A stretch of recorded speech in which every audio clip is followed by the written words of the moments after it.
I suddenly became aware of the incredible smell of warm tapioca. Now, bear with me. And I'm not here to start the Church of the Holy Tapioca. I'm not. But here's something you should know, because you will all experience this. God knows what a huge difference this is for us to encounter him and his beings. And so he gives us something that we loved as a child to make us feel we have come home. And when I was a young boy walking home through a snowstorm in northern Canada in the middle of June, I'd get to my grandmother's house and I'd go in, and on her wood stove, she would have made warm tapioca for me. Isn't that wonderful?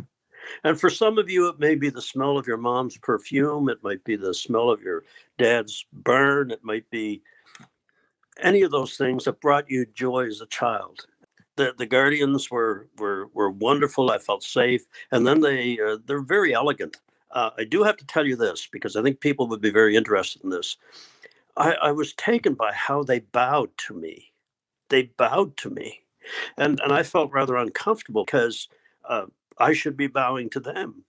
And I questioned why, because it was such a bow of respect and subservience, and bowed very low.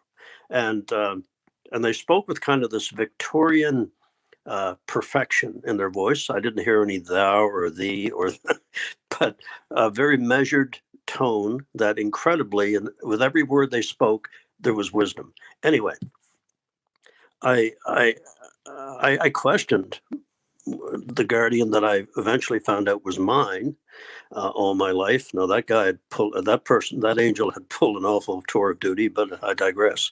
But I asked why, and they said, James, do you not know that when we look at mankind, we see the spark of life of our master? Isn't that something? We who consider ourselves the lowest of the low are looked at by the angels in awe of us. Anyway, so we walk, and I'll skip forward, but they showed me many things, told me many things. I developed 360-degree omnivision, I call it. I heard everything. I understood everything. The beautiful flowers that spoke to me, that sang to me.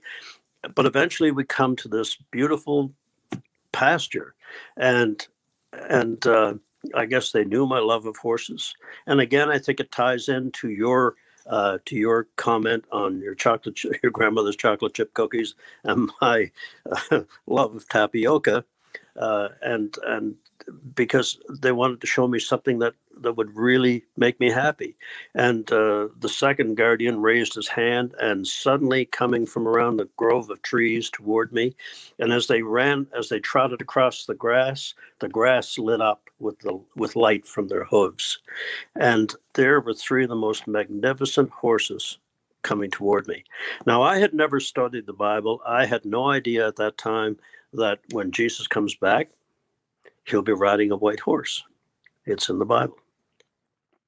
And I'm stunned, because as I stand there, and they come right up to the fence, and I had loved their kind all my life, and they seemed to know that.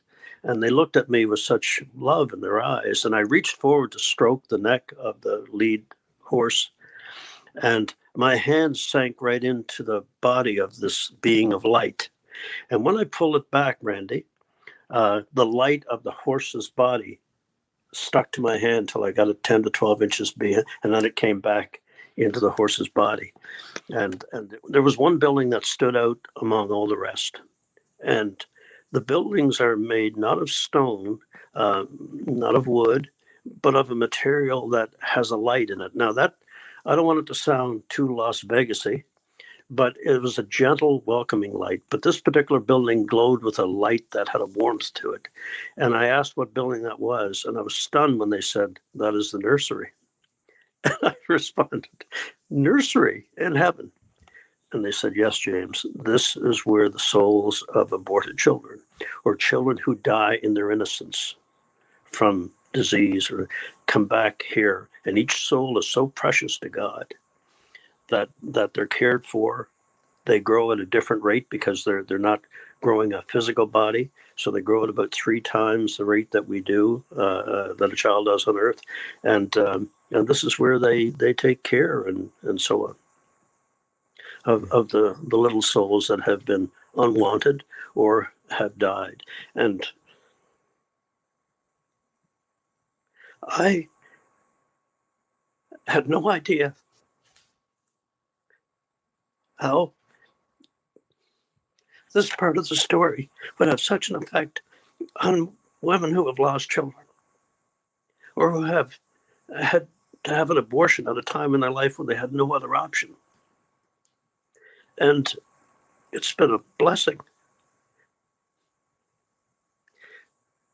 to explain to these parents that their child lives. Their child lives. And so, anyway, getting right to the main event. After showing me much more, we came back to paradise, the ground of paradise, which was outside the walls, I learned. And I was looking once again at the horses, and I realized I hadn't seen my guardian for a while. So I turned to look for him, and I saw him, and he was about no more than maybe 40, 50 feet away on a small rise. And but when I looked, he was bent over, almost in a kneeling position, and was holding up a book. And then I heard the voice of the Son of God. And it stunned me that he knew my name. He knew me. And he looked at me with the gentlest of smiles, hand still raised, meaning to not come forward. And he said to me, James, my son, this is not yet your time. Go back and tell your brothers and sisters of the wonders we have shown you. And his hand slowly came down and crossed over his left. And I was overwhelmed with the fact that he knew my name. But more than that, I was now coming to the realization that I wasn't being allowed to stay. And I began to plead. I began to beg. Please let me stay. This is what I've yearned for all my existence. I just want to be wherever you are. Please don't send me away. Please let me stay. And I remember saying this, please let me stay. I won't be any trouble. Can you imagine saying that to the Son of God? I won't be any trouble. But I was desperate.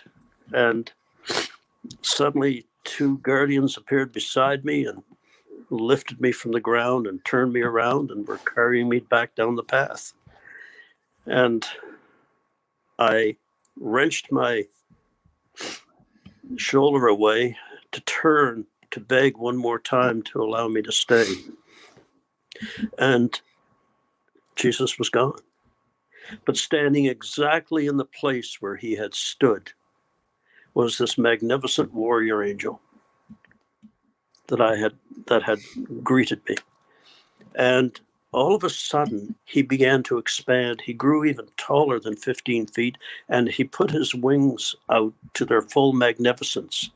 And they spread out and upward in this beautiful gold, and he was surrounded with light. And the message was clear that he was barring the way forward for me.